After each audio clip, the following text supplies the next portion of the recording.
Hello everyone, welcome to another lecture of physics.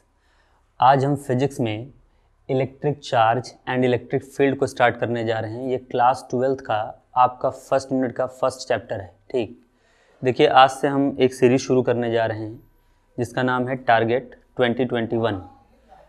हम लोग की पूरी कोशिश रहेगी कि आपको 2021 के बोर्ड्स और नीट या जेई तक फिजिक्स का क्लास 12th वाला पूरा का पूरा टॉपिक क्या कर दिया जाए, कवर अप कर दे दिया जाए, ताकि आप अपने बोर्ड्स में अच्छे नंबर क्या कर सकें, स्कोर कर सकें।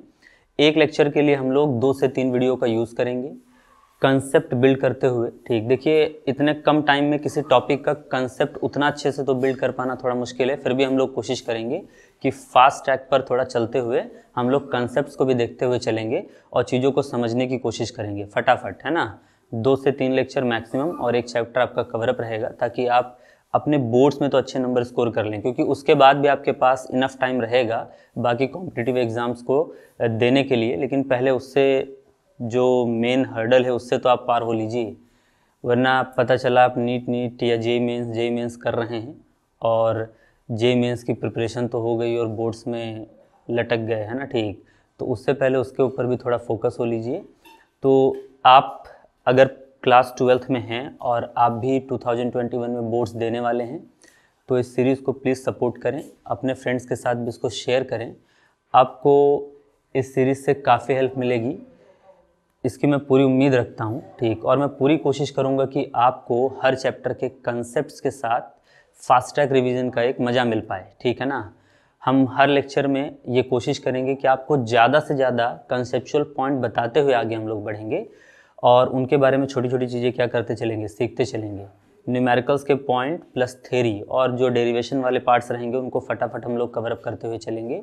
और आपको हर लेक्चर के बाद इसका डीपीपी आपको इसी वीडियो के लिंक डिस्क्रिप्शन में आपको इसका लिंक मिल जाएगा, है ना। ठीक, तो आप वहाँ से उसको डाउनलोड कर हर रोज़ इसके क्वेश्चंस प्रैक्टिस कर लिया करिए।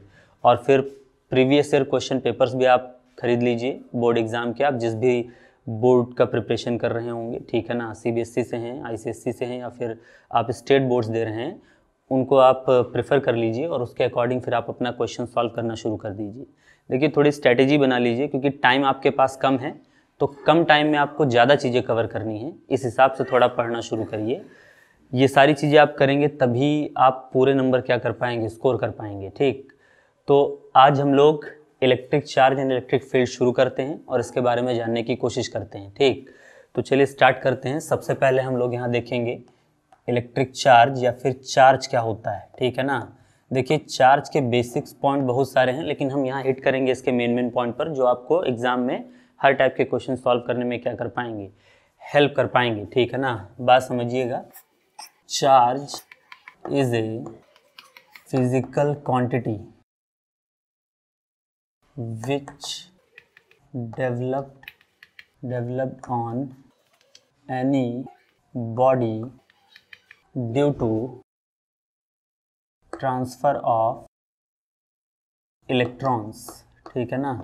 देखिए सिंपली आप चार्ज बहुत सारी चीज़ों से इसको समझा जा सकता है, लेकिन अभी आप अपने कम टाइम को देखते हुए इसको फटाफट समझने की कोशिश करिए। चार्ज एक ऐसी फिजिकल क्वांटिटी है जो किसी भी बॉडी पर अराइज होती है, डेवलप होती है due to transfer of electron. मतलब अगर मैं कह रहा हूँ कि मैं चार्ज बॉडी हूँ तो इसका मतलब ये है कि मेरे ऊपर इलेक्ट्रॉन्स का ट्रांसफ़र हुआ होगा।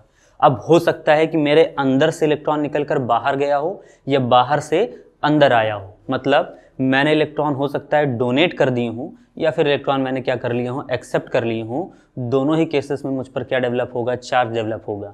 लेकिन जब मैं इलेक्ट्रॉन को डोनेट करूँगा तो मुझ पर प्लस चार्ज आएगा, और अगर मैं इलेक्ट्रॉन को एक्सेप्ट करूँगा तो मेरे ऊपर माइनस चार्ज आएगा। ये 2 टाइप के चार्जेस रखे गए हैं on the basis of donation of electron और एक्सेप्टेंस ऑफ इलेक्ट्रॉन, ठीक है ना। तो आपको यहाँ समझ कर रखना है, कोई भी बॉडी है, ठीक है ना, ये आप यहाँ एक बॉडी बना लीजिए। ठीक, अगर इस बॉडी ने इलेक्ट्रॉन को क्या कर दिया है, डोनेट, हम यहाँ पर डोनेट दिखा देते हैं, तो डोनेट करने के बाद उस बॉडी के ऊपर कैसा चार्ज डेवलप होगा, पॉजिटिव चार्ज। ठीक, ये बॉडी क्या गेन कर लेगा, पॉजिटिव चार्ज गेन कर लेगा, ठीक है ना। और इससे इलेक्ट्रॉन्स क्या निकल जाएंगे, बाहर। ये इलेक्ट्रॉन यहाँ पर बाहर चला गया है। ठीक, अगर आपका कोई बॉडी है वो क्या करता है, इलेक्ट्रॉन को एक्सेप्ट कर लेता है, ठीक है ना, यानी कि एक्सेप्ट द इलेक्ट्रॉन, तो उसकी वजह से उस बॉडी के ऊपर कैसा चार्ज आएगा, नेगेटिव, यानी कि इस बॉडी को अब माइनस चार्ज से रिप्रेजेंट किया जाएगा। तो आप इसको याद रखिएगा, कोई भी बॉडी इलेक्ट्रॉन डोनेट करेगा पॉजिटिव चार्ज गेन करेगा, कोई बॉडी इलेक्ट्रॉन को एक्सेप्ट करेगा नेगेटिव चार्ज एक्सेप्ट गेन करेगा, ठीक है ना। तो हम लोग यहाँ पर लिख सकते हैं, so we can say that charges is of two type. Charge कितने टाइप के होते हैं, दो टाइप के होते हैं, फर्स्ट पॉजिटिव चार्ज और सेकंड नेगेटिव चार्ज, ठीक है ना।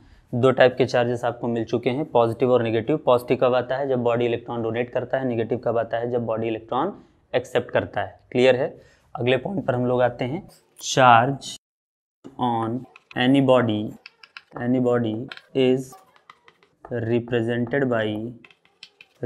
बाई स्मॉल क्यू और कैपिटल क्यू, ठीक है ना। आप किसी बॉडी पर डेवलप हुए चार्ज को स्मॉल क्यू या फिर कैपिटल क्यू से डिनोट कर सकते हैं, ठीक। तो ये जरा पॉइंट है, आप इसका स्क्रीनशॉट लीजिए, तब हम लोग आगे बढ़ें। चार्ज को रिप्रेजेंटेशन से किस अल्फ़ाबेट से रिप्रेजेंट किया जाता है, क्यू या स्मॉल क्यू या फिर कैपिटल क्यू से, ठीक। इतने पॉइंट्स का आप स्क्रीनशॉट लीजिए, ठीक है ना। उसके बाद हम लोग आगे बढ़ते हैं। देखिए अगला पॉइंट देखिएगा, अब मैंने कहा कि चार्ज को आप क्यू या कैपिटल क्यू या स्मॉल क्यू से डिनोट कर सकते हैं। तो अगर मैं यहाँ कहता हूँ a body have positive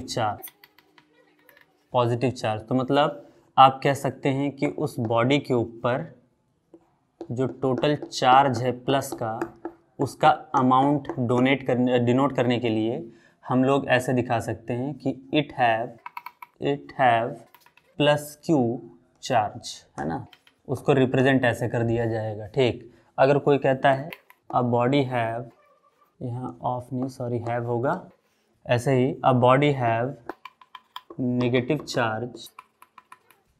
charge, अगर कोई ऐसा कहता है तो मतलब उस बॉडी के ऊपर आप माइनस चार्ज दिखाएंगे, और उसको अमाउंट के फॉर्म में कैसे दिखाएंगे, हम कह सकते हैं it have minus Q charge. आप कैपिटल लेटर भी इस्तेमाल कर सकते हैं और चाहे तो स्मॉल। तो चार्जेस को डिनोट किससे किया जाता है, क्यू से, ठीक है ना। अगर बॉडी पर प्लस चार्ज है तो प्लस क्यू और माइनस चार्ज है तो माइनस क्यू, ठीक है ना। अगली बात पर हम लोग आ जाते हैं, अगला पॉइंट समझिएगा, the charge is measured in coulomb. Charge को कूलम में मेज़र किया जाता है, यानी कि चार्ज की यूनिट जो है वो क्या है, कूलम है, ठीक है ना। तो आप यहाँ समझ लीजिएगा कि जो चार्ज का यूनिट होता है वो होता है Q इक्वल कूलम में मेज़र किया जाता है। ये चार्ज का क्या है, यूनिट है, आपको यहाँ से याद रखना होगा, ठीक है ना। चार्ज का यूनिट क्या होता है, कूलम होता है, ठीक। और इसका डायमेंशन जो होता है चार्ज का वो होता है 80, ठीक। तो ये दो पॉइंट और आपको याद रखने हैं। चार्ज को कूलम में मेज़र किया जाता है, कूलम उसका यूनिट है, और इस वैल्यू को हम लोग कैसे कह सकते हैं, जैसे मैं कहूँ किसी बॉडी पर 10 कूलम का चार्ज है, जैसे आप वेट को मेज़र करते हैं किलोग्राम में, वैसे चार्ज को किस में मेज़र किया जाता है, कूलम में, ठीक है ना। तो किसी बॉडी पर +10 कूलम का चार्ज है, किसी बॉडी पर -2 कूलम का चार्ज है, किसी बॉडी पर -6 कूलम का चार्ज है, किसी बॉडी पर +50 कूलम का चार्ज है, ठीक। ये यूज किए जा सकते हैं। तो ये आपको कूलम वैल्यू यहाँ पर दिया जाएगा, ठीक है ना। तो ये आपको ध्यान रखना है कि चार्ज का यूनिट क्या होता है, आपका कूलम होता है, ठीक। तो ये आप ध्यान रखना। उसके बाद और भी कुछ चीज़ें आपको यहाँ पर ध्यान रखनी है। देखिए coulomb is a large unit of charge, so we can use some other small units, है ना, ठीक। हम इसके कुछ दूसरे स्मॉल यूनिट्स भी क्या करते हैं, यूज़ करते हैं, जैसे लाइक माइक्रोकूलम और पिकोकूलम और कभी कभार मिलीकूलम, ठीक। तो आपको याद रखना है क्योंकि कूलम एक ऐसा यूनिट है तो आपको वैल्यू हमेशा चार्ज की कूलम में रखनी होगी, लेकिन न्यूमेरिकल्स में कई बार माइक्रो कूलम में, पिको कूलम में या मिली कूलम में दे दिया जाता है।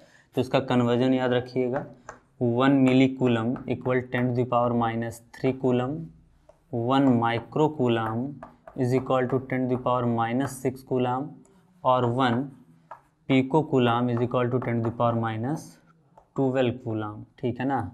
ये आपको और याद रखना है, चार्जेस के यूनिट के लिए न्यूमेरिकल्स में ज़्यादातर माइक्रो कूलम वगैरह में दिया जाता है। कन्वर्ट करना आपको आना चाहिए फटाक से। एक माइक्रो कूलम में 10⁻⁻6 कूलम होता है। ठीक, तो इसके यूनिट की बात हो गई। हम लोग आगे बढ़ते हैं। देखिए अगला पॉइंट है methods to develop charge. Charge को डेवलप करने के मेथड। देखो देयर आर 3 मेथड्स। देखिए 3 मेथड्स होते हैं, आप उससे चार्ज को क्या कर सकते हैं, डेवलप।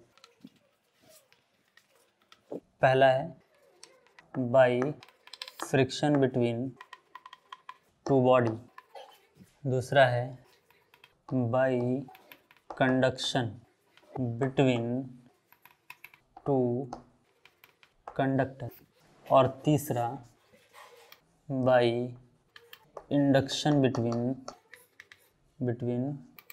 2 प्लेट्स। तो देखो 3 मेथड है जिससे आप चार्ज को किसी भी बॉडी पर क्या कर सकते हैं, डेवलप कर सकते हैं। बाय फ्रिक्शन बिटवीन 2 बॉडी, किन्हीं 2 बॉडी को आपस में रगड़ कर। Bye conduction between 2 conductors, 2 conductor आपके पास हो, वायर या आपका मान लीजिए हो कॉपर का, दूसरा वायर आपका हो आयरन का। ये चार्ज है, इसको टच करा कर आप कंडक्शन करा कर भी चार्ज डेवलप कर सकते हैं। दूसरा आपका है by induction between 2 plates, 2 plates के बीच में आप इंडक्शन करा कर भी क्या कर सकते हैं, चार्ज डेवलप कर सकते हैं। ठीक, तीनों मेथड्स को फटाफट एक एक कर देखा जाए। सबसे पहले हम लोग देखेंगे बाय फ्रिक्शन बिटवीन 2 बॉडीज़। ठीक है ना। तो आप फटाफट स्क्रीनशॉट लेते रहिए और इन चीज़ों को नोट करते रहिए। ठीक है ना। हम लोग सबसे पहला मेथड देखने की कोशिश करेंगे, बाय फ्रिक्शन बिटवीन 2 बॉडीज़। देखिए आप 2 बॉडी एज्यूम कर लीजिए। मान लीजिए ये बॉडी ए है और ये बॉडी बी है। इन दोनों को आपस में आप लीजिए और इनके बीच में करा दीजिए फ्रिक्शन। बॉडी ए और बॉडी बी को आपस में क्या कराया गया, फ्रिक्शन कराया गया। फ्रिक्शन मतलब रगड़ना, है ना। ठीक, देखिए रगड़ने से होता क्या है, आप अगर कभी ठंडी उंडी में देखे होंगे तो हम लोग को जब ठंड ज़्यादा लगती है तो हम हाथों को रगड़ना शुरू कर देते हैं। ऐसा क्यों करते हैं, क्योंकि रफ़ करने से आपके हाथों के उन सरफेसेस के बीच में क्या डेवलप होता है, हीट। ठीक है ना, जूल का लॉ। ठीक है ना, work converted to the heat. ठीक, सिंपल सा है, आप जितना ज़्यादा वर्क करेंगे हीट उतना ज़्यादा जनरेट होगा। Work is directly proportional to heat, यानी कि वर्क ज़्यादा करिए तो हीट क्या होगा, ज़्यादा डेवलप होगा। इन दोनों बॉडीज़ को भी आप फ्रिक्शन कर रहे हैं तो इनके बॉडी के सरफेसेस पर भी क्या होगा, हीट जनरेट होगा। हीट दोनों बॉडीज़ को मिलेंगे, है ना। लेकिन कुछ बॉडीज़ के इलेक्ट्रॉन लूजली बाउंड होते हैं और कुछ बॉडी के इलेक्ट्रॉन टाइटली पैक्ड होते हैं। डिपेंड करता है कि उनका न्यूक्लियस उन इलेक्ट्रॉन्स पर कितना ज़्यादा फोर्स लगा रहा है। कहने का मतलब ये है कि देखो किसी भी एटम के पास न्यूक्लियस होता है, उसके न्यूक्लियस पर प्लस चार्ज होता है, यहाँ इलेक्ट्रॉन होते हैं। इस इलेक्ट्रॉन पर न्यूक्लियस अट्रैक्शन लगा रहा होता है। ऐसे ही दूसरा एक एटम एज्यूम कर लीजिए, उसके पास भी न्यूक्लियस होता है, उस पर प्लस चार्ज होता है और उसके अंदर उसके बाहर नेगेटिवली चार्ज इलेक्ट्रॉन होता है और वो भी फोर्स लगा रहा होता है। लेकिन कुछ एटम के न्यूक्लियस अपने इलेक्ट्रॉन पर लूजली फोर्स लगाते हैं, यानी कि बहुत लेस फोर्स लगाते हैं, और कुछ न्यूक्लियसेस अपने इलेक्ट्रॉन पर बहुत हाई फोर्स लगाते हैं। अब इसके पीछे का रीज़न समझने का हमारे पास इस वक्त टाइम नहीं है। अनदर लेक्चर्स में जब मैं आपको डिटेल में चीज़ पढ़ाना शुरू करूँगा तो ज़रूर समझाऊंगा कि ऐसा क्यों होता है कि कुछ लोग बहुत टाइटली पैक्ड करते हैं अपने इलेक्ट्रॉन्स को, जबकि कुछ लोग बहुत ही ढीला छोड़ देते हैं। ठीक, तो अब इन 2 एटम्स को जिनको आप, या 2 बॉडीज़ को जिनको आप फ्रिक्शन कर रहे हैं, इनमें से जिसमें इलेक्ट्रॉन टाइटली पैक्ड होगा उनके इलेक्ट्रॉन तो हीट को एब्जॉर्ब कर कर कोई आपको एक्शन कर कर नहीं दिखाएंगे, लेकिन जिसके इलेक्ट्रॉन लूजली बाउंड होंगे उनके इलेक्ट्रॉन्स एनर्जी को पाकर क्या करेंगे, जम कर जाते हैं दूसरे किसी बॉडी में। वो ट्राई करते हैं कि कहीं और चलते हैं, वहाँ शायद ज़्यादा स्टेबिलिटी मिल जाए। ठीक, तो हम एज्यूम करते हैं कि बॉडी ए के इलेक्ट्रॉन्स लूजली पैक्ड है ना। ठीक, हम यहाँ बगल में लिख लेते हैं, यहाँ हम लिख देंगे body A have loosely packed electron. तो पक्की बात है, अगर इसके इलेक्ट्रॉन लूजली पैक हैं तो ये एनर्जी को एब्जॉर्ब कर कर जंप करेंगे किस बॉडी में, बॉडी बी में। तो फ्रिक्शन की वजह से जब आप इसको फ्रिक्शन कर कर थोड़ी दूर पर रखेंगे तो ये बॉडी क्या गेन कर चुका होगा, चार्ज, क्योंकि इसने इलेक्ट्रॉन डोनेट किए हैं और इसने इलेक्ट्रॉन एक्सेप्ट किए हैं। अभी अभी मैंने आपको बताया था जो इलेक्ट्रॉन डोनेट करता है, हम यहाँ एरो दिखा देते हैं, यहाँ से इलेक्ट्रॉन गया है, यानी कि बॉडी ए ने इलेक्ट्रॉन डोनेट किया है बी को। तो देखो जो डोनेट करता है उसके ऊपर कैसा चार्ज आता है, पॉजिटिव चार्ज, ठीक। और जो इलेक्ट्रॉन को एक्सेप्ट करता है उसके ऊपर कैसा चार्ज आता है, नेगेटिव चार्ज। यानी कि फ्रिक्शन की वजह से एक बॉडी पर पॉजिटिव चार्ज आ गया होगा और फ्रिक्शन की वजह से एक बॉडी पर कैसा चार्ज आ गया होगा, नेगेटिव चार्ज, है ना। ये आपका डोनर एटम है या डोनर बॉडी है। हमें कैसे पता, क्योंकि इसने क्या गेन किया है, पॉजिटिव चार्ज, ठीक। और ये आपका एक्सेप्टर बॉडी है क्योंकि इसके ऊपर कैसा चार्ज है, नेगेटिव चार्ज, ठीक। चलिए ये बात तो आपको क्लियर कर लेनी है। इसके बाद ज़रा समझिएगा, थोड़ा इलेक्ट्रॉन के बारे में कुछ चीज़ें जान लीजिए। इलेक्ट्रॉन हैव, दो चीज़ें इलेक्ट्रॉन की अब आपको एकदम फिक्स याद कर रखनी है। इसका चार्ज, तो इलेक्ट्रॉन के ऊपर चार्ज होता है -e, जहाँ e सबसे छोटा चार्ज है जिसकी वैल्यू होती है 1.6 × 10⁻⁹ कूलम। क्या ये वैल्यू आपको याद रहेगी? इलेक्ट्रॉन के ऊपर चार्ज क्या होता है, Q = -e और e की वैल्यू 1.6 × 10⁻⁹ कूलम का चार्ज। प्रोटॉन पर जस्ट इतना ही चार्ज होता है, लेकिन वो माइनस में नहीं होता है, किस में होता है, प्लस में। अगर यही मैं यहाँ पर लिखता प्रोटॉन तो आप Q = लिखते +e और e की वैल्यू वही 1.6 × 10⁻⁹ कूलम, ठीक। और दूसरी चीज़ आपको इलेक्ट्रॉन का आज के बाद याद रखना है, मास, ठीक है ना। मास ऑफ इलेक्ट्रॉन ये आपका होता है 9.1 × 10⁻31 किलोग्राम्स, ठीक। और कई बार कैलकुलेशन को आसान बनाने के लिए इसको 9 × 10⁻31 kg ही यूज़ कर लिया जाता है, लेकिन आप 9.1 लेकर चलें, आपके आंसर्स एक्यूरेट आएंगे ज़्यादा, है ना, ठीक। तो ये दो वैल्यूज़ आपको याद रखनी है। एक तो इसका चार्ज याद रखना है इलेक्ट्रॉन का, -1.6 × 10⁻⁹ कूलम, और दूसरा आपको याद रखना है 9.1 × 10⁻31 kg, ठीक है ना। चलिए एक बात यहाँ समझिए, अब मैं आपसे अगर कहूँ कि ये एक बॉडी है, जैसे फ्रिक्शन के बाद की हम बात समझने जा रहे हैं, इसको अच्छे से समझिएगा। अगर यहाँ से एक इलेक्ट्रॉन यहाँ जंप कर चला जाए, ठीक, एक इलेक्ट्रॉन की बात हो रही है, समझिएगा, है ना। एक इलेक्ट्रॉन उठकर यहाँ से वहाँ चला जाएगा, ठीक है ना, तो इसके ऊपर कितना चार्ज आएगा, एक इलेक्ट्रॉन, एक माइनस गया है, ठीक, तो इसकी वजह से यहाँ पर क्या आएगा, प्लस चार्ज आएगा। और एक इलेक्ट्रॉन के जाने की वजह से यहाँ कितना प्लस आएगा, तो देखो +e, क्योंकि एक इलेक्ट्रॉन के ऊपर चार्ज क्या होता है, e होता है, लेकिन माइनस गया है तो यहाँ कैसा आएगा, प्लस का। और यहाँ कितना चार्ज आएगा, यहाँ आएगा -e, क्योंकि यहाँ एक इलेक्ट्रॉन आया है तो इलेक्ट्रॉन के ऊपर माइनस चार्ज होता है तो माइनस लेकर आया है, ठीक। यहाँ प्लस छोड़ कर गया है, वहाँ माइनस लेकर गया है, तो इसके ऊपर आ गया +e और इसके ऊपर आ गया -e। ये e क्या है, एक इलेक्ट्रॉन का चार्ज है, वैल्यू क्या होती है, 1.6 × 10⁻⁹ कूलम होती है, ठीक है ना। चलिए अब मैं अगर कहूँ कि एक नहीं दो इलेक्ट्रॉन गए हैं, तो बताइए यहाँ चार्ज की वैल्यू क्या हो जाएगी, आप कहेंगे +2e, और यहाँ चार्ज की वैल्यू क्या हो जाएगी, यहाँ हो जाएगी -2e। अगर मैं कहूँ नहीं दो नहीं गए हैं, यहाँ 200 इलेक्ट्रॉन गए हैं, तो बताइए यहाँ पर कितना चार्ज आ जाएगा, +200e, ठीक है ना। और यहाँ कितना आ जाएगा, -200e। मैंने कहा नहीं यार, मुझे नंबर इसके जो दिए गए हैं वो कितने दिए गए हैं, n दिए गए हैं, ठीक है ना। n मतलब कोई भी एक नंबर, बहुत बड़ा, लार्ज अमाउंट ऑफ नंबर है, 1 है, 2 है, 5 है, 50, कोई भी एक नंबर हो सकता है। हमने कह दिया n नंबर ऑफ इलेक्ट्रॉन्स गए हैं, तो बताओ यहाँ चार्ज कितना आएगा, यहाँ आएगा Q = +ne, और यहाँ पर क्या आएगा चार्ज, Q = -ne, ठीक है ना। यानी कि फ्रिक्शन की वजह से एक बॉडी पर चार्ज आता है +ne और दूसरे पर आता है -ne, ठीक है ना।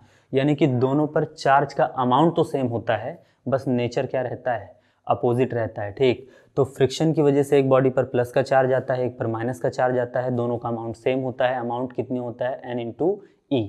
यहाँ पर कौन क्या है ज़रा समझ लेते हैं।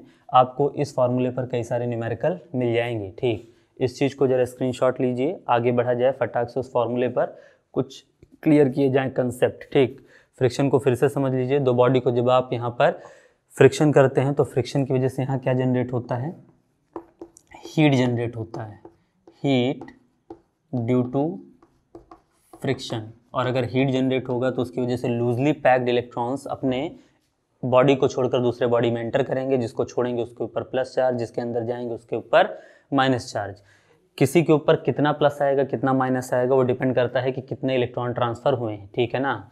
तो अमाउंट ऑफ चार्ज निकालने का फॉर्मूला आपके सामने है। जो डोनेट कर रहा होगा उसके ऊपर प्लस n इंटू ई आएगा, और जो एक्सेप्ट कर रहा होगा उसके ऊपर माइनस n इंटू ई आएगा। ठीक, ये बात क्लियर रखिएगा।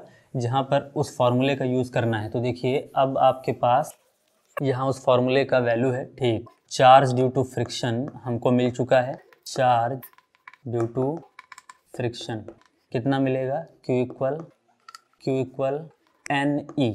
अभी हम नेचर डिसाइड कर लिया करेंगे बाद में। ठीक, लेकिन फ्रिक्शन की वजह से आपको अमाउंट ऑफ चार्ज दोनों बॉडी पर यही मिलेगा, सेम N इंटू ई। जिस पर से डोनेशन हो रहा होगा उस पर क्या मिलेगा, प्लस का, और जिस पर एक्सेप्टेंस हो रहा होगा उस पर क्या मिलेगा, माइनस का। वेयर आपको ये जान लेना जरूरी है कि कौन है क्या। तो वेयर N इक्वल, जो आप पहले Q ही देख लीजिए, Q क्या है, तो Q है चार्ज ऑन बॉडी, बॉडी के ऊपर जो चार्ज आया है वो है ये। N क्या है, नंबर ऑफ इलेक्ट्रॉन्स, है ना। और E क्या है, चार्ज ऑफ इलेक्ट्रॉन और प्रोटॉन, दोनों पर इतना ही चार्ज होता है, बस नेचर अपोजिट होता है। और वैल्यू इसकी कोई आपको बताएगा नहीं, खुद याद रखिएगा, 1.6 इंटू 10⁻⁹ कूलम का। ठीक है ना। तो ये आपका बॉडी है। उसके बाद if body donate the electrons then it acquire और it gain positive charge, then it gain positive charge. ठीक है ना। That is deficiency of electron. Positive charge का मतलब होता है इलेक्ट्रॉन का कम हो जाना, डिफिशिएंट हो जाना। फिर if body accept the electrons then it gain negative charge. और इसका मतलब है excess of electron. Negative charge का मतलब होता है आपके ऊपर इलेक्ट्रॉन का क्या है, एक्सेस है। ठीक, ये बात ध्यान रखिएगा इस फॉर्मूले को। और आपको प्लस बताना है या माइनस बताना है तो उसके कई सारे कोड्स हैं। अगर वो कह देगा इलेक्ट्रॉन डोनेट किए गए हैं तो बता दीजिएगा पॉजिटिव चार्ज आएगा, अगर एक्सेप्ट किया गया है तो नेगेटिव चार्ज आएगा। या कोड ये इस्तेमाल कर सकता है कि आप बॉडी हैव 2 × 10⁵ इलेक्ट्रॉन इन डिफिशियंस, या मतलब उसके पास कम है, तो डिफिशियंस होने का मतलब भी क्या होता है, पॉजिटिव चार्ज का आना। या फिर कहेगा अ body have 2 × 10⁻15 number of electrons in excess, तो अब भी आपको चार्ज क्या बताना है, नेगेटिव चार्ज बताना है। ठीक, तो ये कोडिंग लाइंस हैं जिनको आपको यूज़ कर ये बताना रहेगा कि बॉडी प्लस चार्ज गेन करने वाला है या माइनस चार्ज गेन करने वाला है। ठीक, इसके बाद एक मास वाला कंसेप्ट भी देख लेते हैं फटाक से। ठीक है ना। चार्ज तो आपका रहेगा। एक बात और समझिए, इलेक्ट्रॉन के पास मास है। ठीक, तो वो जब एक बॉडी से ट्रांसफ़र होकर दूसरे में जा रहा होगा तो मास का चेंज भी तो हो रहा होगा। यहाँ सिंपली समझिएगा, बॉडी क्या है, बी है। ठीक है ना।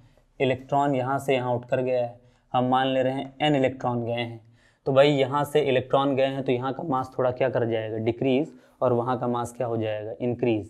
मतलब जिस बॉडी पर प्लस चार्ज आता है उसके मास में आपको डिक्रीजमेंट देखने को मिलेगा, और जिस बॉडी पर आपका माइनस चार्ज आता है उस पर आपको इंक्रीजमेंट देखने को मिलेगा, है ना। ठीक, तो हम यहाँ पर ये बता सकते हैं, ठीक है ना, m इज इक्वल टू, या इसको डेल्टा m कह सकते हैं आप, delta m is equal to n into m e. ठीक है ना। वेयर देखिए फार्मूला क्या आपको बताएगा, वेयर डेल्टा m क्या है आपका, इंक्रीजमेंट और decreasement in mass of body. Body के मास में इंक्रीजमेंट या डिक्रीजमेंट कितना हुआ ये आपको पता चलेगा। उसके बाद n क्या है, तो नंबर ऑफ इलेक्ट्रॉन ट्रांसफरेड, और आपका एम क्या है, वो है मास ऑफ इलेक्ट्रॉन, ठीक। और इसकी वैल्यू आपको कोई नहीं बताएगा, खुद याद रखिएगा, 9.1 इंटू 10⁻31 किलोग्राम्स, ठीक है ना। तो ये फार्मूला भी याद रखिएगा। अब आप मास इंक्रीजमेंट कब बताएंगे और डिक्रीजमेंट कब बताएंगे? तो अगर पॉजिटिव चार्ज हुआ तो decrement in mass, negative charge हुआ तो इंक्रीजमेंट इन मास। मतलब बॉडी हैव पॉजिटिव चार्ज,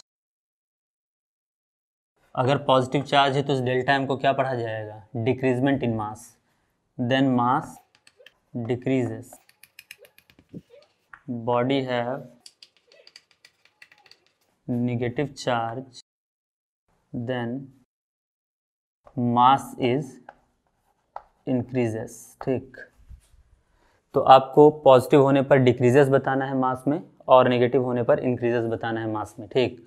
तो फ्रिक्शन के कंसेप्ट हैं चार्ज के ऊपर और मास के ऊपर। फ्रिक्शन किए हुए बॉडी पर चार्ज कैसे डेवलप होता है? Due to transfer of electron, और ट्रांसफर ऑफ इलेक्ट्रॉन आपका कितना होगा उसी के अकॉर्डिंग दोनों बॉडी पर चार्ज आता है। प्लस का आएगा माइनस का आएगा, ये पता चलेगा हमें तब जब हमें बताया जाए कि या तो उस पर डिफिशिएंसी बताए या तो कहे कि वो डोनेट कर रहा है, तो दोनों केसेस में पॉजिटिव चार्ज। अगर वो एक्सेप्ट कर रहा है या कह दे कि एक्सेस ऑफ इलेक्ट्रॉन है, तो उन दोनों केसेस में नेगेटिव चार्ज, ठीक। मास इंक्रीज करेगा डिक्रीज करेगा, तो बॉडी पर एक्सेस ऑफ इलेक्ट्रॉन है या नेगेटिव चार्ज है, तो मतलब क्या हो गया, उसका मास इंक्रीज करेगा। और अगर उसके पास डिफिशिएंसी ऑफ इलेक्ट्रॉन या उसके पास पॉजिटिव चार्ज है तो उसका मास डिक्रीज करेगा, ठीक। फटाफट जरा एक दो क्वेश्चन इस टॉपिक पर देख लिए जाएं। आपको इसके क्वेश्चन जो रहेंगे डीपी में मिल जाएंगे, आप लिंक से उसको डाउनलोड कर लीजिएगा, ठीक। इसका स्क्रीनशॉट लीजिए, आगे बढ़ा जाए फटाफट, ठीक। और क्वेश्चंस को क्या किया जाए? प्रैक्टिस किया जाए, ठीक।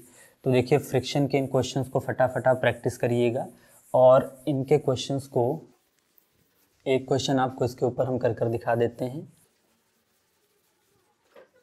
क्वेश्चन देखिएगा, अ body have 5 into 10⁻15 electron in excess. Calculate amount of charge and its nature. Also determine whether its mass increased or decreased by what factor, ठीक। तो आपका क्वेश्चन है, कह रहा है कि एक बॉडी है जिसके ऊपर 5 × 10⁻15 इलेक्ट्रॉन इन एक्सेस है, ठीक। यानी कि इलेक्ट्रॉन की एक्सेस है, वहाँ पर इलेक्ट्रॉन ज़्यादा है, ठीक है ना। आपको कह रहा है calculate amount of charge in its nature, आपको चार्ज का वैल्यू बताना है, उसका नेचर भी बताना है। नेचर मतलब प्लस है या फिर माइनस है। और उसके बाद आपको डिटरमाइन कर लेना है कि उसके मास में कितने फैक्टर का, मतलब फैक्टर का मतलब हो गया कितना इंक्रीज कर जाएगा या डिक्रीज कर जाएगा। तो देखो एक्सेस का मतलब चार्ज कैसा होगा? नेगेटिव, और नेगेटिव है तो नेचर तो हमें पता चल गया, और अगर नेगेटिव चार्ज रहेगा तो मास क्या करेगा? इंक्रीज करेगा, हमें ये भी पता चल गया। चलो ये तो निकाल लें कि चार्ज कितना आएगा और मास कितना इंक्रीज करेगा, ठीक है ना। तो हम यहाँ पर सबसे पहले लिखेंगे जो हमें दिया है number of electron. Number of electron n कितना दिया है? 5 × 10⁻15 इलेक्ट्रॉन्स। आपसे पहली चीज़ पूछा है चार्ज और उसका नेचर, तो नेचर हम बता देंगे फर्स्ट। और सेकंड चीज़ आपसे पूछा है डेल्टा एम, यानी कि कितने फैक्टर से मास इंक्रीज या डिक्रीज कर रहा है। तो हम पहली चीज़ सॉल्व करते हैं चार्ज। फ्रिक्शन की वजह से चार्ज का फार्मूला हमने पढ़ा है Q = N × E। N की वैल्यू कितनी है? 5 × 10⁻15। E की वैल्यू मैंने आपको कहा है खुद याद रखिए, 1.6 × 10⁻19 कूलम, ठीक है ना। आप देखिए 16 5 80, तो आप 80 लिखेंगे लेकिन एक डेसिमल भी लगाना है, तो 8.0 × 10⁻19 में से 15 गया, क्या बचेगा? -4 कूलम। तो यानी कि आप इसको सिंपली लिख सकते हैं 8 × 10⁻4 कूलम ऑफ चार्ज। तो Q तो आपका आ गया 8 × 10⁻4 कूलम। इसका नेचर क्या होगा? तो हम यहाँ लिख देंगे as body have electron in excess, so the nature of charge should be negative. तो अब आप चाहें तो इस चार्ज को ऐसे डिनोट कर सकते हैं, Q इक्वल -8 × 10⁻⁴ कूलम, यानी कि उसके ऊपर माइनस का चार्ज होगा क्योंकि एक्सेस ऑफ इलेक्ट्रॉन है। अब आप डेल्टा एम निकाल सकते हैं। डेल्टा एम का फार्मूला आपको क्या बता कर रखे हैं, N × ME। N क्या है, नंबर ऑफ इलेक्ट्रॉन, 5 × 10⁻15, और आप 9.1 × 10⁻31 रख दीजिए। 91 का 5 से मल्टीप्लाई कर लें, फिर डेसिमल लगा देंगे। यहाँ फटाक से कर लीजिए, 5 और 9 4 जार, सॉरी 5 9 जार 45। एक डेसिमल लगाना है तो ये हो जाएगा 45.5, है ना। तो आप यहाँ लिख दीजिए 45.5 इंटू, अच्छा 31 में से 15 जाएगा, अच्छा 30 होता 15 जाता 30 बचता है, लेकिन एक एक्स्ट्रा है तो 10⁻⁻16 बचेगा। भाई 31 में से 15 गया 16, और साइन बड़े वाले का लगेगा तो -16। एक डेसिमल इधर कर लीजिए, तो 4.55 इंटू 10⁻⁻16।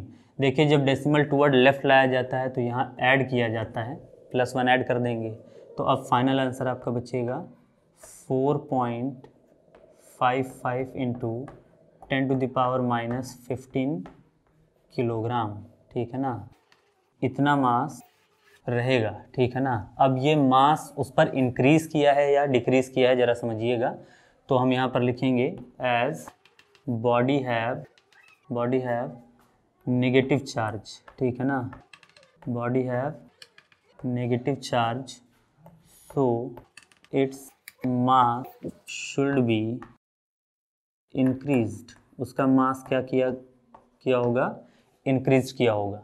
मतलब अगर आप ये कहें कि उस बॉडी का मास x किलोग्राम था, तो अब उसका नेगेटिव चार्ज लेने के बाद, क्योंकि नेगेटिव चार्ज ही होगा, एक्सेस ऑफ इलेक्ट्रॉन था, तो अब उसका मास जो होगा, टोटल मास जो होगा वो होगा x किलोग्राम प्लस इतना 4.55 इंटू 10⁻⁻15 किलोग्राम। इतना मास उसका इंक्रीज़ कर गया होगा। पहले अगर x किलोग्राम रहा होगा तो अब x प्लस 4.55 इंटू 10⁻⁻15 किलोग्राम का मास हो जाएगा, इंक्रीजमेंट इन मास होगा। अच्छा अगर यही प्लस चार्ज होता तो क्या हो जाता, x माइनस हो जाता, तब उतना मास क्या किया होता, डिक्रीज़ किया होता, है ना। और यहाँ नेचर क्या रहता, पॉजिटिव रहता, ठीक है ना। ये चेंजेस रहेंगे। तो फ्रिक्शन के ऊपर आपको ऐसे टाइप के क्वेश्चंस मिल सकते हैं। Q इक्वल एनी वाला फार्मूला जरूर याद रखिए, ये आपको टाइम टू टाइम लगातार यूज़ होता रहेगा, इसी पर मैक्सिमम क्वेश्चंस आते हैं। ये तो मैंने एक कर दिखा दिया है, DPP में आपको इसके ऊपर कई सारे मैं क्वेश्चंस दूंगा, आप उनको सॉल्व कर देखिएगा, जो डाउट रहें आप उनको बताइएगा, ठीक है ना। तो ये आप देखिए, हम सेकेंड मेथड पर आ जाते हैं, इसका स्क्रीनशॉट ले लीजिए।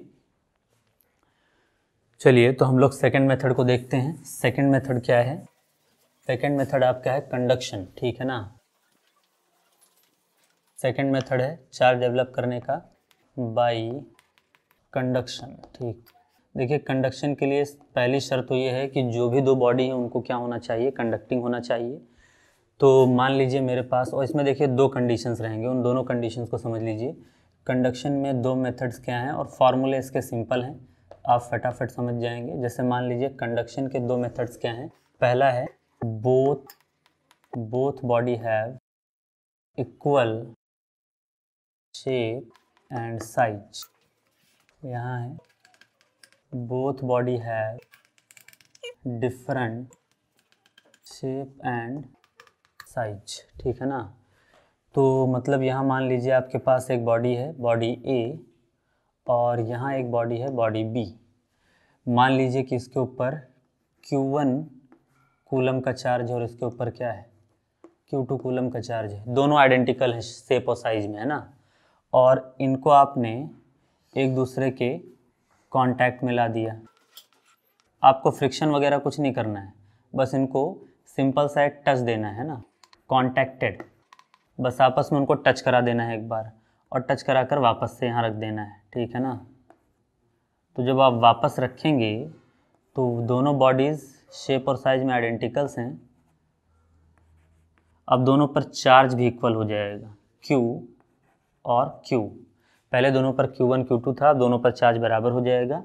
और ये चार्ज होगा कितना, ये हो जाएगा दोनों चार्ज का average value Q1 plus Q2 upon 2, और इस पर भी हो जाएगा Q1 प्लस Q2 अपॉन 2, यानी कि दोनों पर सेम चार्ज आ जाएगा। लेकिन इसके लिए शेप और साइज क्या होना चाहिए, बराबर।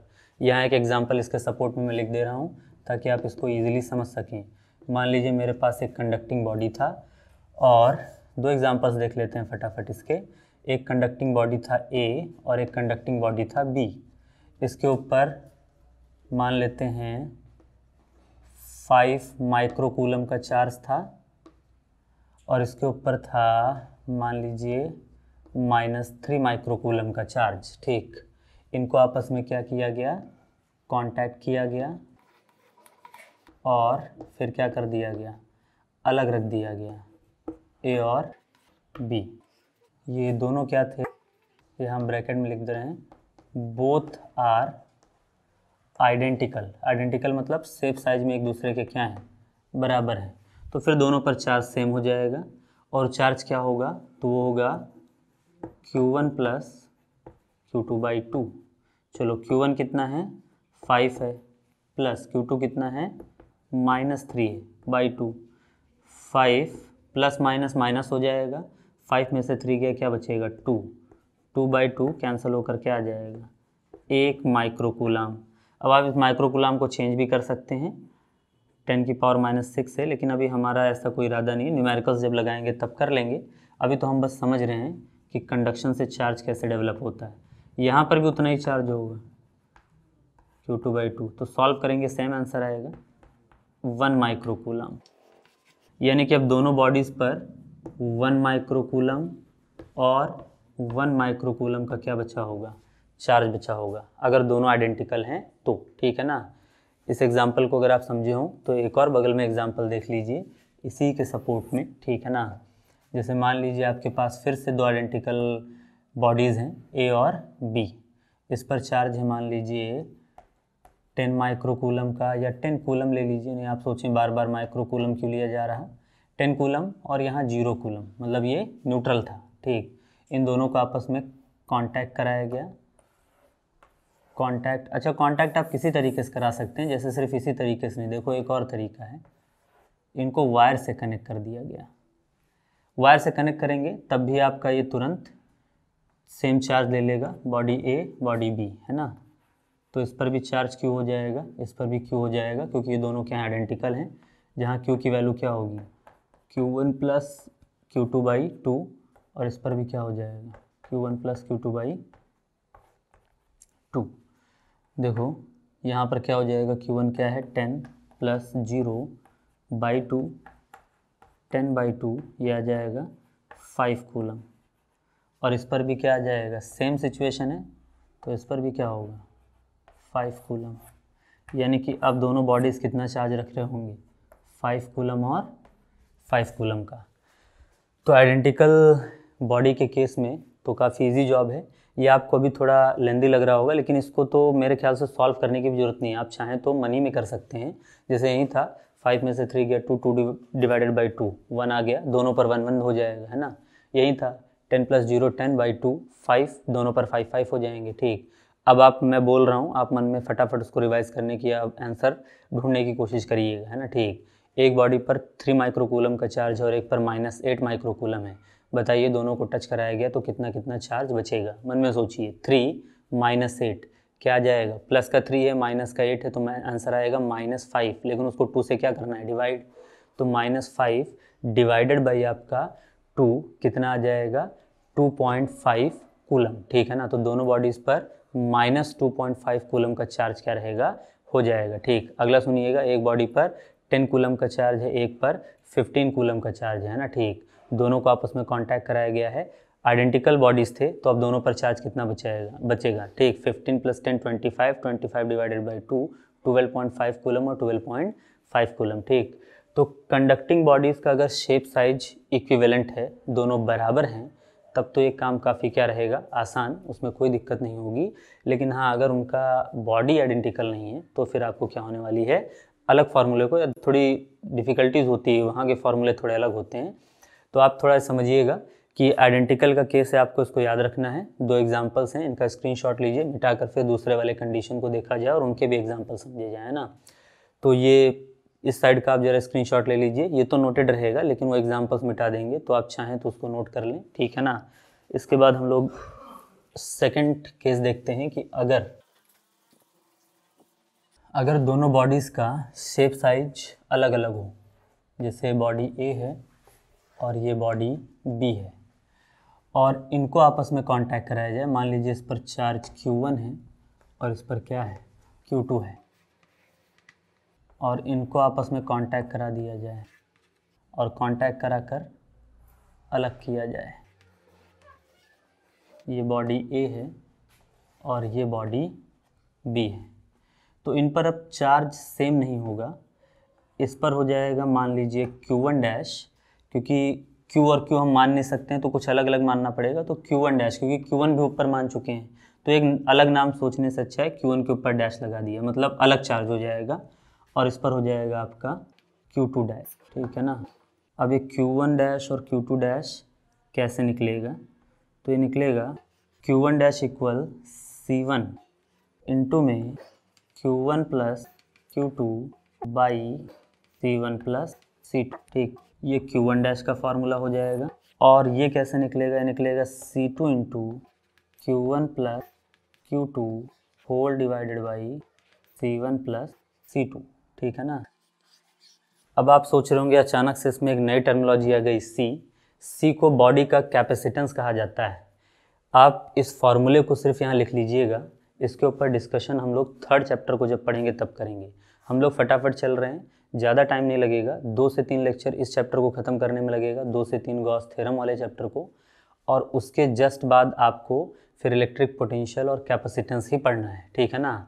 तो वहाँ पर आपको बहुत ज़्यादा 5 से 6 लेक्चर के बाद आप इस टॉपिक पर आ चुके होंगे, लेकिन अभी आपको सी पता नहीं है तो थोड़ा ये फार्मूले को यूज़ करने में दिक्कत हो रही होगी।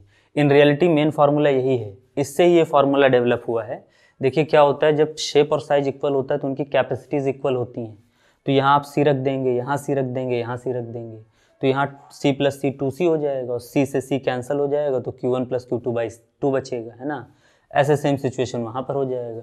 भाई कैपेसिटीज़ बराबर हैं तो C1 प्लस C2, तो वो C और C2C, C से C cancel, Q1 plus Q2 by 2 आ जाएगा।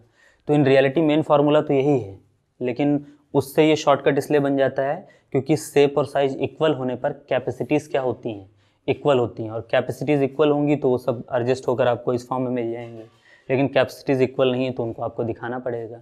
तो इनके एग्जांपल्स मैं आपको नहीं बता रहा हूँ क्योंकि अभी आपको कैपेसिटी का कोई आइडिया नहीं है, लेकिन आप 3rd चैप्टर का इंतजार करिए, उसमें आप इस फार्मूले को करेंगे भी, इस पर न्यूमेरिकल भी वहाँ पर हैं, लेकिन इस चैप्टर में सिर्फ इस कंसेप्ट पर आपको न्यूमेरिकल मिलेंगे, ठीक है ना। तो कंडक्शन के मेथड में 2 कंडीशंस याद रखिएगा, अगर बॉडी का शेप और साइज इक्वल हो तो ये फार्मूला, बॉडी का शेप और साइज इक्वल ना हो तो ये वाला फार्मूला, ठीक है ना। इसमें सी क्या है आपका, कैपेसिटेंस ऑफ बॉडी, यानी कि चार्ज को अपने अंदर एक्वायर करने की कैपेसिटी, ठीक है ना। हर बॉडी की अलग अलग होती है अगर उनका शेप साइज अलग अलग होगा तो, और अगर वो दोनों बॉडीज़ एक दूसरे के आइडेंटिकल हैं, यानी कि मटेरियल सेम है, सेम शेप और साइज सेम है, अगर सब कुछ बराबर है तो उनकी कैपेसिटीज आपस में क्या होंगी, बराबर होंगी। उस सिचुएशन में आपको ये वाला फार्मूला मिल जाएगा, अगर बराबर नहीं है तो फिर ये वाले फार्मूले से आपको काम चलाना पड़ेगा। 3rd चैप्टर में इसको देखेंगे और इस चैप्टर में इस वाले कंडीशंस पर हम लोग कूलम्स लॉ पर कई सारे न्यूमेरिकल सॉल्व करेंगे, ठीक। इंपॉर्टेंट पॉइंट है, इसको आप मानकर चलिए, अगर ये पॉइंट आप भूल जाएंगे तो कूलम्स लॉ में अच्छे क्वेश्चंस पिक नहीं कर पाएंगे। इसको जरूर याद रखिएगा कि टचिंग के बाद बॉडी की वैल्यू, बॉडी पर चार्ज की वैल्यू क्या बचती है। तो ये सेकंड मेथड था चार्ज डेवलप करने का, इसका स्क्रीनशॉट लीजिए, हम 3rd मेथड की तरफ आगे बढ़े, ठीक है ना। तो कंडक्शन हो गया है, बाय इंडक्शन देख लेते हैं फटाफट, ठीक है ना, कि इंडक्शन के मेथड से चार्ज को कैसे डेवलप किया जाता है, ठीक। देखिए 3rd मेथड है आपका बाई इंडक्शन, ठीक है ना। तो बाय इंडक्शन के लिए ज़रा समझिएगा, आपको 2 प्लेट्स लेने पड़ेंगे, ठीक है ना। एक प्लेट को यहाँ पहले से ही चार्ज करना पड़ता है, मान लीजिए मैंने इस पर प्लस चार्ज दे दिया है, ठीक, और सामने की तरफ एक दूसरा प्लेट रख दिया है जिसको हमने अर्थ कर दिया है, ठीक है ना। देखो अब इलेक्ट्रिसिटी में इस सिंबल की आदत डाल लीजिए। इस सिंबल का मतलब होता है किसी को आपने क्या कर दिया है, अर्थिंग कर दिया है, मतलब अर्थ से जोड़ दिया है, अर्थिंग, ठीक। किसी भी चीज़ को अर्थिंग करने पर उसका पोटेंशियल जीरो हो जाता है, तो इस प्लेट का पोटेंशियल क्या होगा, जीरो पर होगा, ठीक है ना। अभी जीरो पोटेंशियल क्या होता है, पोटेंशियल की टर्मिनोलॉजी क्या है, धीरे धीरे आप सब सीख जाएंगे, लेकिन यहाँ से याद रखिएगा अर्थिंग के बाद बॉडी का पोटेंशियल क्या हो जाता है, जीरो हो जाता है। पोटेंशियल क्या है वक्त आने पर आपको पता चल जाएगा। तो अब यहाँ ध्यान दीजिएगा, और बीच में इसके एक मटेरियल भर दिया जाता है, कोई भी आप मटेरियल भर सकते हैं।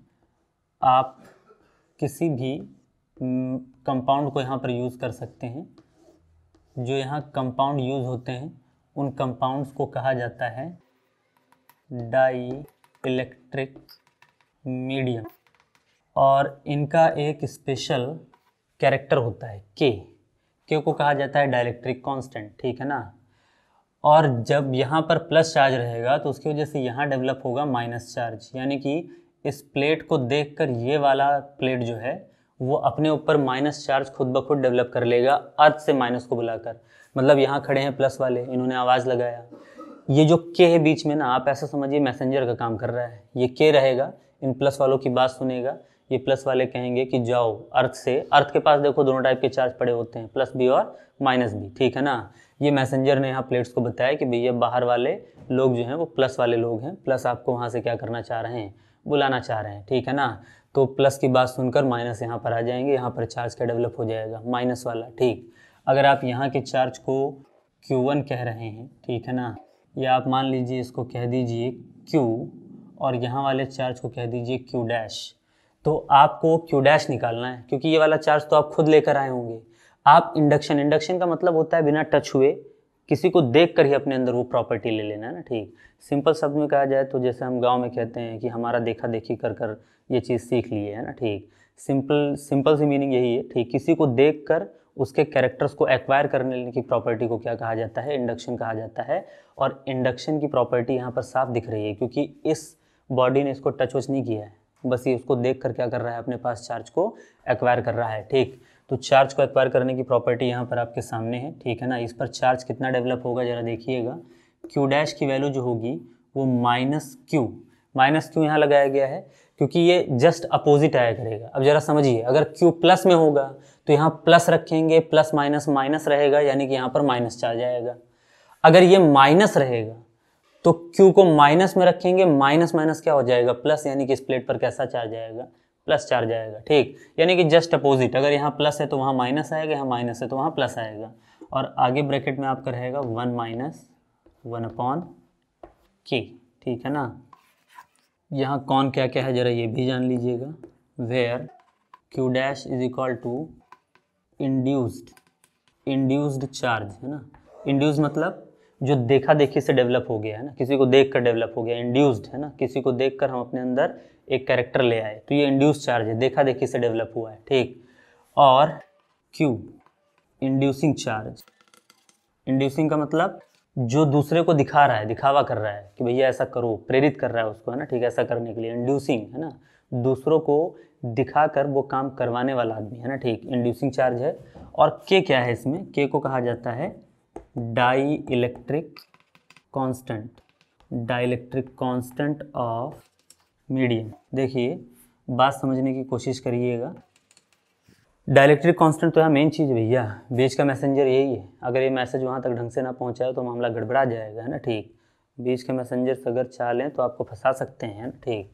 तो ये ज़रूरी चीज़ है समझना कि ये के तो बड़ा ही इंपॉर्टेंट आदमी है, ठीक है ना भाई। दो लोग के बीच में अगर मैसेज पहुंचाने वाला आदमी सही से काम ना करे तो फिर दिक्कत वाली बात है। ये के तो एक इम्पॉर्टेंट फैक्टर है जो उस मीडियम के पास है, यही है जो उस प्लेट की बात यहाँ तक क्या करता है, पहुँचाता है, ठीक।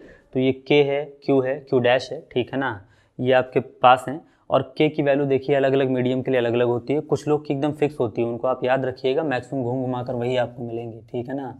देखो सबसे पहला for air and vacuum, for air and vacuum के इक्वल क्या होता है, 1 होता है। अगर इसके बीच में एयर और वैक्यूम रहेगा तो के की वैल्यू क्या रखिएगा, 1।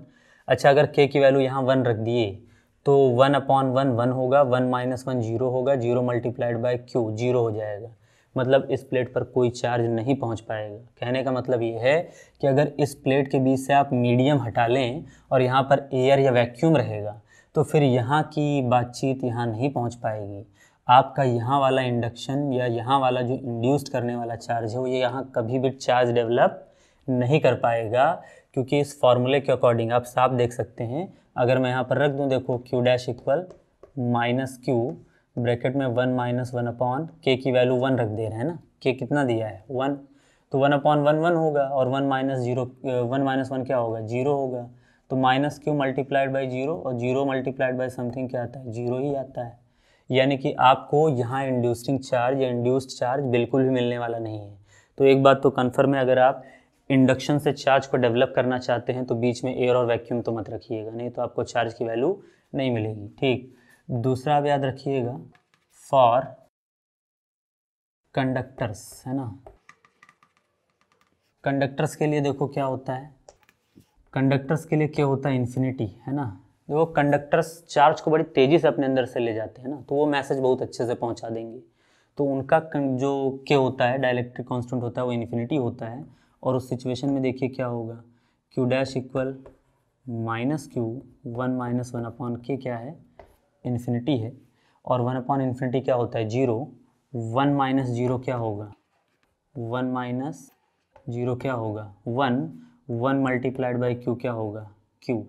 यानी कि अब की बार Q डैश यहाँ कितना डेवलप होगा, यहाँ अगर 10 कूलम का चार्ज यहाँ तो -10 आएगा, यहाँ +15 कूलम है तो यहाँ -15 आएगा, यहाँ -5 है तो आप -5 रखेंगे, माइनस माइनस क्या हो जाएगा +5, यानी कि यहाँ +5 आएगा।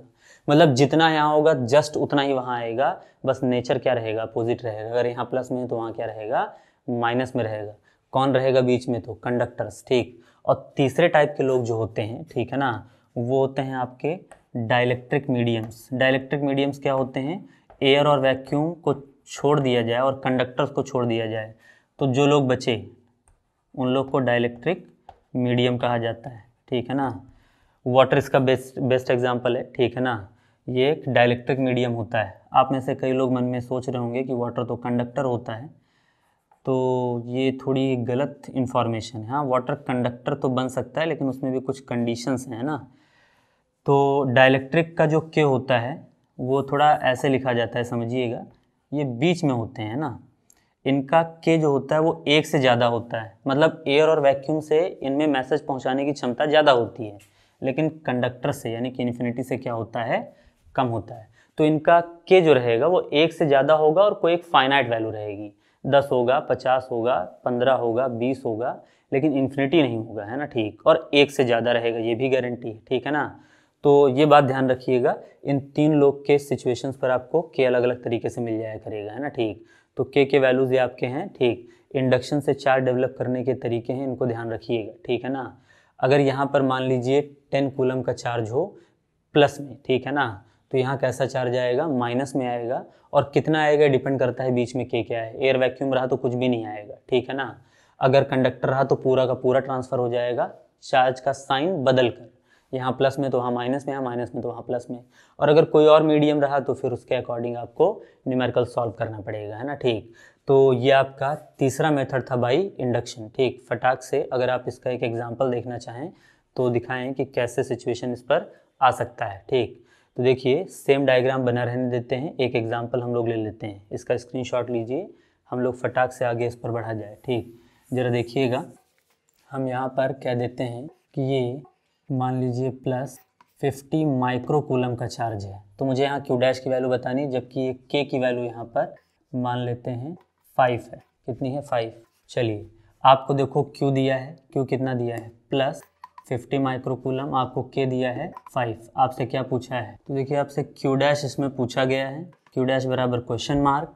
तुरंत अभी आपको बताया गया है कि इंड्यूसिंग चार्ज कैसे निकाला जाता है। तो Q dash equal -Q bracket में 1 - 1 अपॉन K, और माइनस Q की वैल्यू क्या है देखिए +50, तो ब्रैकेट में रख दीजिए प्लस वाली वैल्यू +50 माइक्रो कूलम, अगले ब्रैकेट में 1 - 1 अपॉन 5।